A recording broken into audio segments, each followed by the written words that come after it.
Au Moyen-Âge, de nombreuses femmes prenaient la décision d'éliminer leur mari. À cette époque, elles n'avaient ni voix ni droit, et personne pour les défendre. Elles étaient régulièrement humiliées, battues, et tout le monde autour d'elles faisait comme si de rien n'était. Avant le mariage, elles appartenaient à leur père. Après, elles devenaient la propriété de leur mari, souvent plus vieux et beaucoup plus sévère. Pour beaucoup de femmes, la seule façon de s'échapper de cette vie, c'était de devenir veuve. Mais une femme a tout changé. Elle s'appelait Julia. Julia a créé un poison à base d'arsenic et de plomb, sans couleur, sans goût, totalement indétectable. Il suffisait de donner une petite dose à son mari, il commencerait à se sentir mal, puis progressivement, la mort arriverait, comme une grosse grippe. Elle ne cachait pas son poison dans des bouteilles suspectes. Non, elle le déguisait en huile de Saint-Nicolas.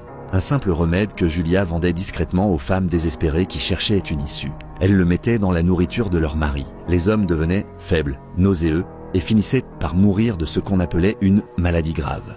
Personne ne se doutait de rien. Les affaires de Julia allaient de mieux en mieux, jusqu'au jour où une cliente, prise de panique, a révélé son plan à son mari. C'est ainsi que le secret de Julia a été découvert. Bien que de nombreuses femmes aient pris sa défense, soutenant ce qu'elle avait fait, elle a quand même été arrêtée et condamnée à mort. En 18 ans d'activité, Julia a aidé environ 600 femmes à fuir des mariages violents.